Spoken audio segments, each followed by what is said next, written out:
Hello again, ladies and gentlemen, and welcome to Cooking with Bear number 3. Today we're going to be doing a pizza dough, but with beer as the main ingredient. It's a really simple recipe once again, and it's completely customizable again as well. So if you wanted to use wholemeal flour, you can do. Choice of ale is completely up to you as well. I'm using Einstock's white ale, which I've just done a review on, so make sure you check that out as well. And it's very clean, light palated and clear flavoured citrusy sort of beer. I'm hoping that will impart its flavours across into the dough as well and make it nice and light and fluffy. So again, if you try doing something with a darker beer like stouts or porters or dark ale or a strong ale, it's going to have a much heavier flavour and probably heavier texture as well. So I'm going to run you through the ingredients right now and see what you need. And again, the list is very simple. All you'll need is a little bit of very finely granulated salt, so I've just got some nice table salt there. You're going to need to get some yeast. I've got dried active yeast, so I'm having to reactivate mine. I'm using 400 grams of flour, just plain flour. You'll need a little bit of olive oil, and most importantly, you'll need beer. I've put mine, this is just the sink, and I've just put some nice warm water. I'm trying to get it roughly around the right temperature for yeast, which is your body temperature, 37 degrees. So I've just used some nice warm water. Just feels warm to the touch, nice and warm. It's definitely not hot to the touch. You can put your hand in fine. And I've just decanted the beer that I've been reviewing into a little jug in there so that it can warm through and get up to a nice temperature. And that's just the yeast, which I've done exactly the same with. And you can see it's frothing away nicely, which just shows me it's activating. It's getting some nice froth on it, and it should be ready for use in our dough. So first things first, you just want to take all your dry ingredients, such as your flour and your salt, and if you're using a sachet, you can use a sachet of dried yeast. If you've got the active yeast in a sachet that'll work, then you can use it that way as well. So just pour it into the middle of a nice large mixing bowl.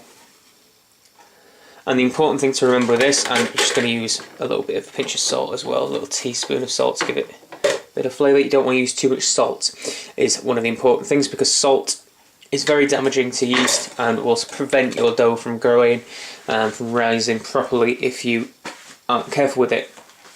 Make a well in the middle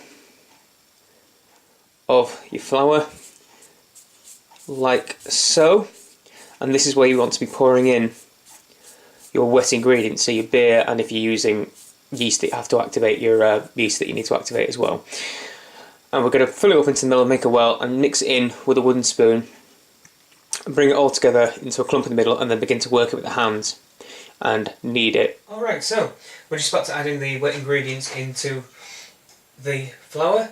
I've already put in a little bit of oil at the bottom as well, and you can use 330 millilitres of your beer that you're using, so just your normal standard size bottle will be more than enough. Make sure it's nice and warm, up to about that 37-40 degree mark. I'm just going to add it in a little bit at a time, so I'm just going to add maybe about half of that, and also, now because I'm using yeast that I have to activate myself, there's a little bit of liquid in there, about 100 millilitres, so I'm not using as much beer as I would normally. I'm going to add in the yeast as well, so it can start to work its magic for me.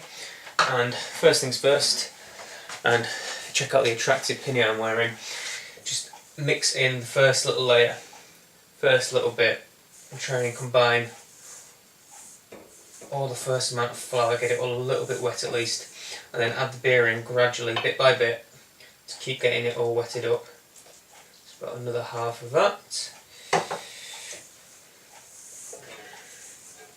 It just begins to combine together and form your dough. And final little bit.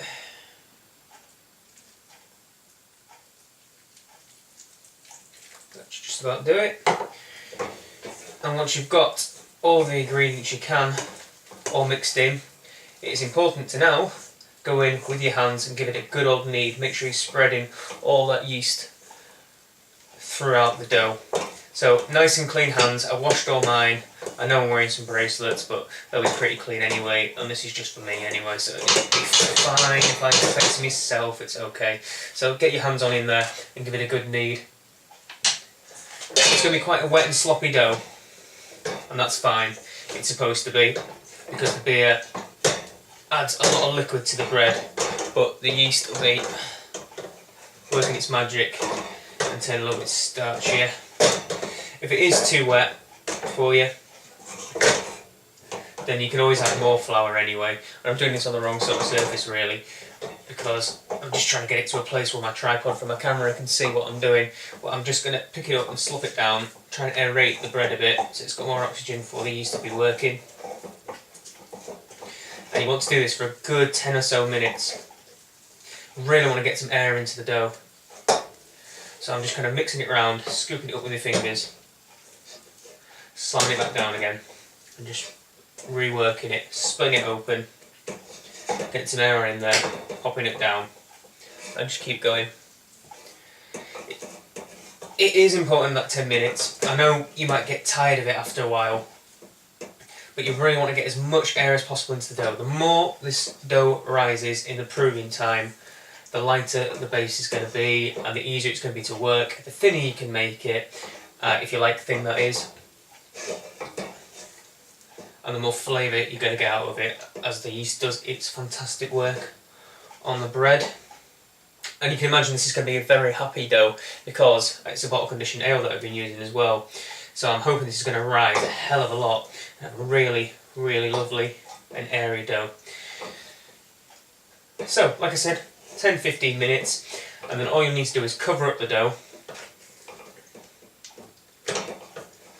with a little bit of a damp tea towel and put it somewhere nice and warm. An airing cupboard is absolutely perfect. If not, pop your heating on for a little bit and put the dough nearby your radiator. Not too close because it could kill off the yeast inside, because the yeast likes it nice and warm but not too hot. And then give it a good hour, 2 hours. Wait at least until the dough has risen by about twice as much. So at least doubled in size. And then you should be at a good point to get it out and give it another knead. So there we go. Like I said, really gloopy. Really, really gloopy little fella. Well, that's fine. That's what you're looking for. And it will thicken up and it will tighten up as we go along. Flicking dough everywhere now. So we'll come back after about an hour's worth of proving after I've finished mixing all this, and you'll see what it's like when it's doubled in size. So if you see it around there, it's not very large at all. You can imagine it's going to be right up here, right above the bowl's ledge. Okay, I just wanted to show you. Hello again, I just wanted to show you really quickly what the dough looks like when you've been kneading it for about 15 minutes. As you can see, it's completely changed from the absolute massive sloppy mess it says, you can't get it up, into a much more solid form. Much less sloppy than it was before. So you've probably seen it was very liquidy, but after you've given it a good knead, it turns out much more solid. And this is about the point where I would put a nice damp tea towel over the top and let it prove away, let it rise quite a bit. Right, while our bread is proving away, I thought... Right, while our bread's proving, nice one. Right, while our bread's proving in a nice warm place, the next step is to make your ragu, your tomato sauce for the base of your pizza. Again, this can be really simple, so I shall show you the ingredients.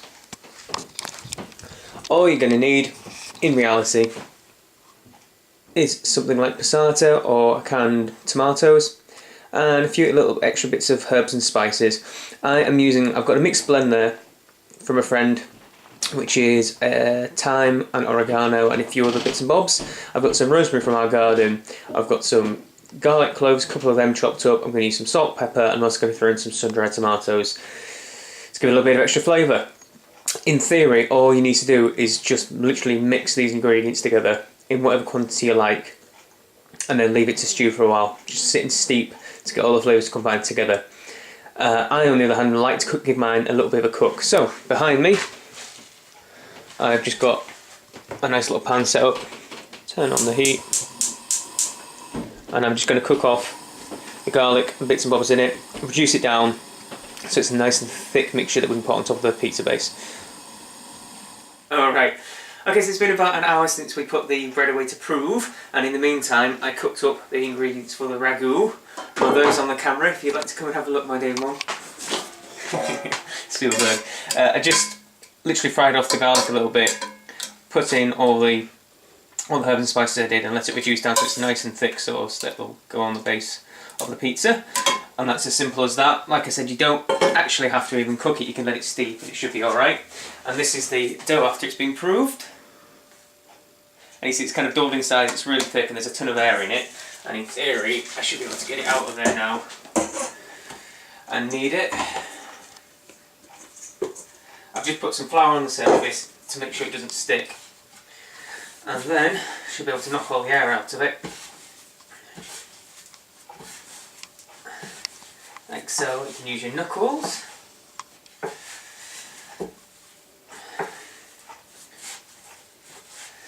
And you'll need to do this for quite a while, 10-15 minutes, isn't it, Mum?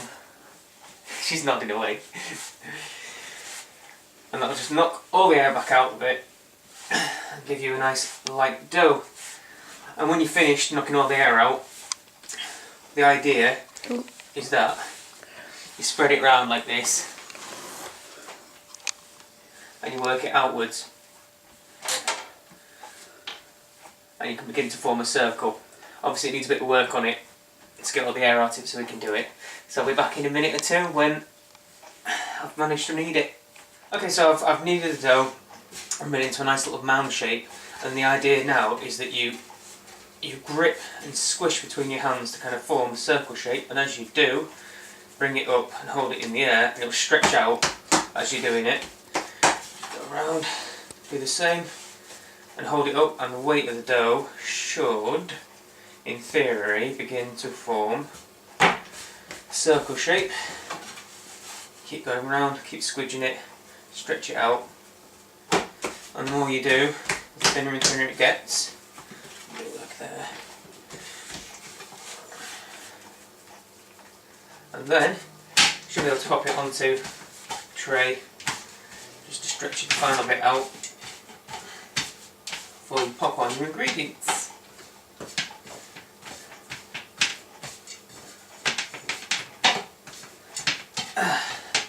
Not perfect, but it's good enough for me.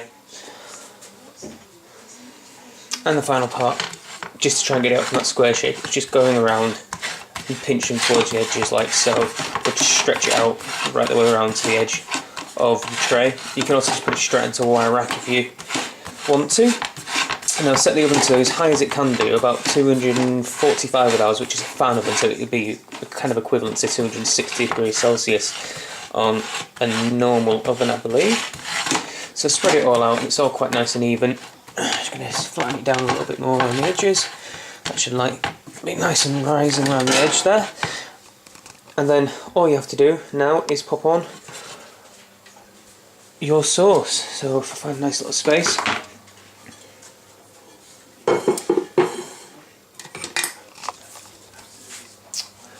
just going to spoon the mixture into the middle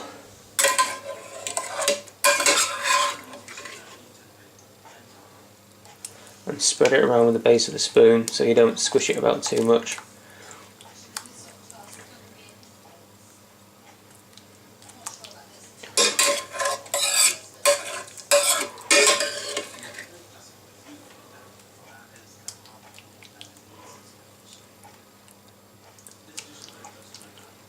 Oops, it's a bit messy. And the final step before popping in the oven is to put on some nice rustic chunks of mozzarella.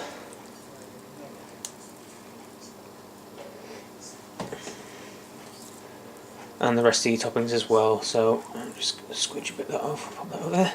So I've got some more cheese because our family likes cheese and lots of it.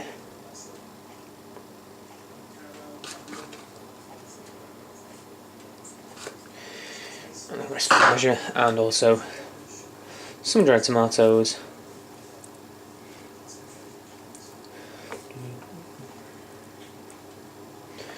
And this is just some olives, some caper berries and some peppers that have all been kind of steeped. So we've had this for quite a long while in just a jar. It's just kind of a mix of antipasti.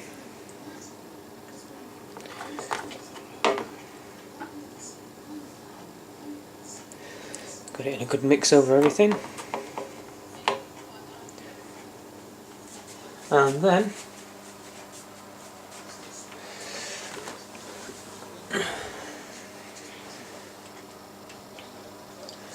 last bit, pop it in the oven and it'll take about 15 minutes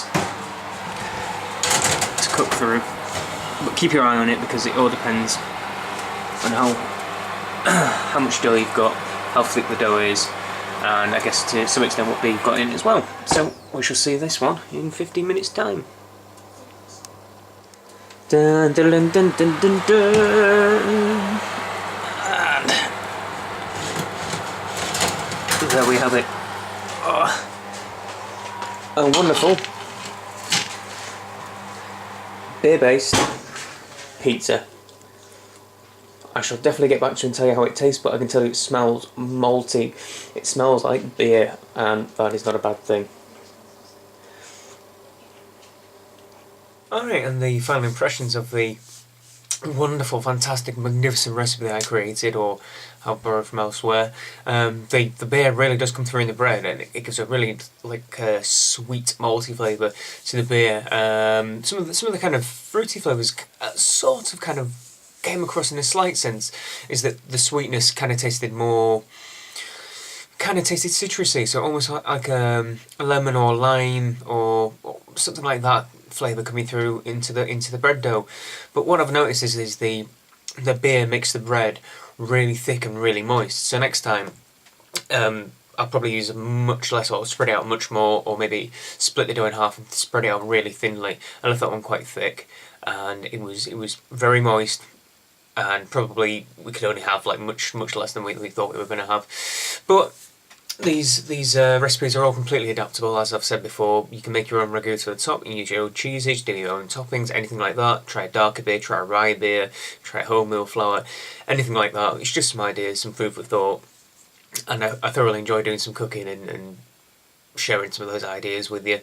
If you have any questions about anything I used, or any techniques, or anything like that, please feel free to comment, do a video response, show me what you make, or comment and tell me what you make. Share the video, favourite, like, all of the above, and I shall see you again in the next beer review, or the next Cooking with Bear. Thank you.